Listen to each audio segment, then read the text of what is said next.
tá?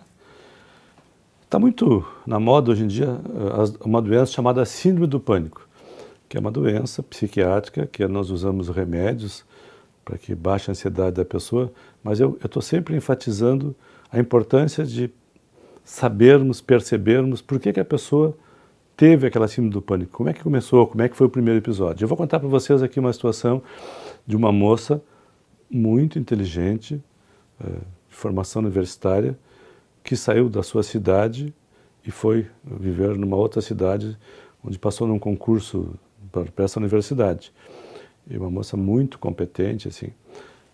E ela me conta que teve uma síndrome de pânico, essa que todos vocês conhecem, que dispara o coração, a pessoa tem a sensação que vai desmaiar, que acabou indo para o hospital para fazer um eletro do coração e nada foi encontrado. E o que ela me disse foi o seguinte, que no primeiro episódio que ela teve essa síndrome do pânico, ocorreu quando a mãe dela e o pai foram visitá-la. E a mãe dela era uma mulher muito exigente e que sempre se colocava de um jeito como se soubesse como é que a filha tinha que fazer as coisas. Então a mãe dela era muito metida, muito opiniática, e a filha, então, quando recebeu a mãe a primeira vez nessa outra cidade que ela se transferiu, ela ficou muito preocupada em acolher a mãe, levar a mãe passear, e também assim mostrar para a mãe como ela estava bem, como ela era competente. Porque na cabeça dela, a mãe não enxergava ela como uma pessoa competente. E ela era uma pessoa muito competente no que fazia, do ponto de vista da realidade, mas internamente não se sentia competente. Então precisava fazer muito para que a mãe a enxergasse naquela nova situação, uma professora universitária, e que a mãe a valorizasse. E aí ela teve a primeira síndrome do pânico, nessa situação. Depois ela acabou também se mudando para um país da Europa, e novamente, quando a mãe vai visitá-la, ela tem uma outra síndrome do pânico. Eu estou oferecendo para vocês essa observação no sentido também de enriquecer um pouco a ideia de que as doenças mentais, elas não são assim estáticas, paradas, que daqui a pouco o nosso cérebro resolve nos sacanear de uma semana para outra, ou de um dia para outro e nos adoece. Não é assim tão simplinho. Assim, eu quero assim que vocês possam perceber que sempre existe algum mecanismo da nossa relação pessoal ou relação com as outras pessoas que às vezes nós não trabalhamos bem com isso, não elaboramos bem isso e que ela serve como um gatilho para que dispare uma doença em nós.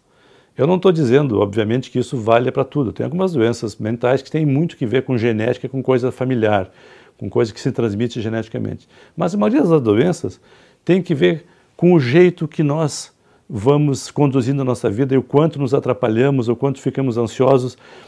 E muitas vezes nessa situação dessa moça que eu relatei para vocês, que ela estava muito mais preocupada de ver se a mãe olhava para ela como uma mulher de valor, competente, ou se a mãe ia chegar lá e também, mais uma vez, mostrar para a filha que a filha não estava fazendo as coisas bem feitas. Então a filha precisava do aval da mãe, do aval externo, para se sentir uma pessoa competente, capaz.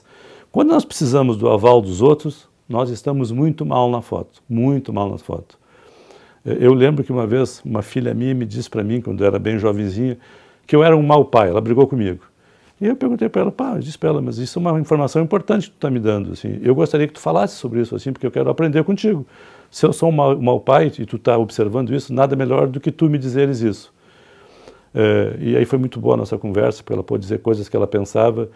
E eu também disse para ela o seguinte, né, que a única pessoa que poderia saber se eu era um bom pai ou não era eu. Que eu não podia, assim, obviamente, depender da observação dos meus filhos, assim, porque também isso não seria bom para a minha vida. Mas o que foi muito bom foi poder ouvi-la e ela poder me oferecer o que ela pensava em relação ao meu jeito de ser.